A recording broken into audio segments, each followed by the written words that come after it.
Have you ever wanted to start your own Minecraft server but couldn't because you didn't know how or you didn't have the money for it? Well, you're in luck because today I'm going to teach you how you can start your very own Lifesteal SMP server for free. And it's not as hard as it seems, I promise. The first thing you're going to need to do is download the Lifesteal SMP plugin. Now, there's a lot of them already out there, and even data packs and scripts too, but we're just going to stick with the original. Nothing beats a classic. So hop on Google and search up Lifesteal SMP plugin and it'll be the top link. Or you can just find the plugin in the description of this video and download it from there. Fun tip guys, spigotmc.org is the website where you can download the jar file for most Minecraft plugins. When I'm searching up for random plugins, I'll just go onto Google and search Spigot and then what I want it to do. And I'll usually find there's a plugin for it already out there. I wonder if there's a plugin that automatically subscribes you to my channel.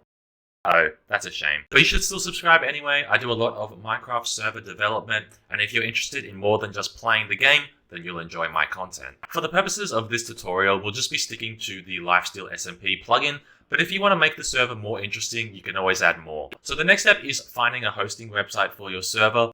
Now, the most popular go-to for free servers is Minehut, and you may be tempted to go with this option because it's easy, but we're not going to do that today. One of the biggest issues with Minehut's free servers is that they're not online 24/7, so sometimes when you want to play, you need to wait a few minutes for the server to start up, or if you want to edit the server files, you need to watch a few ads. The server hosting I like to use for free servers is called Server.Pro, and with Server.Pro you can create a server that's online 24/7 with 1 gig of RAM, which is plenty for an SMP for you and your friends. Don't be fooled into thinking you need a server with a lot of RAM. If you get more players on, then you may want to consider upgrading, but you don't need to upgrade right off the bat. So go ahead, make an account and follow the steps to creating a new server. Select the low option and whatever location you prefer. Set the jar type to Spigot and the Minecraft version to 1.18.1. And now you have a brand new Minecraft server. It's always good to restart it first just to make sure everything is running smoothly. Now what you want to do is click on the files on the sidebar and select plugins. If you do not see this plugin folder, it's probably because your server jar is set to vanilla and not Spigot. Go ahead and upload the Lifesteal SMP plugin we just downloaded, and then restart your server again so that it can install. So after about a minute, the server will be done and ready for you to join. Before we do join, let's just make sure the plugin is installed correctly. Type plugins into the console and press enter, and you should be able to see the Lifesteal SMP file name show up. Next up, we're going to op ourselves. Again, go ahead and type op and then your username and then press enter. Once that's done, go to the dashboard and copy this server IP into your Minecraft client, and voila, we're on our brand new server. So let's just double check in game that the plugin has been installed correctly with /plugins. And you can also see that the commands I have typed in-game are showing on console, which means I am on the correct server. Now that the plugin is set up correctly, we can configure its settings the way that we want it. Let's go back to our server files, select plugins, Lifesteal SMP, and then open up the configuration. In here will be all the settings which you can change. There's also a file called heart recipe, which you can edit. As you can probably guess, with that you can create custom crafting recipes for extra hearts. If you're happy with everything, make sure to save the changes, restart your server again, and everything will then be done. Now it's time for me to speedrun what I think the comments of this video will ask. How do I play on version XXX? So this plugin is made for versions 1.16 to 1.18. If you're playing on a version before this, then download the plugin via version, and that will allow players from previous versions to join this server. So the server can run on 1.18, but your game runs on 1.14. How do I opt myself? Go into the server console and type /op username. Make sure not to put the / into the console. How do I set a world border? Hop in game and type /world border set and then the diameter. I'd also advise setting a world border in the nether.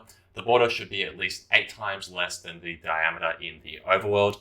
Otherwise, players may glitch in and out of the border, and in that case, I'd also recommend adding a feature to damage players who somehow get outside. You can also do that with world border damage, and then the amount of hearts you want them to take. Why can't I see the plugin folder? It's probably because your server isn't on the right version. To run a Spigot jar, your server must be on either paper, purpur, Spigot, or bucket.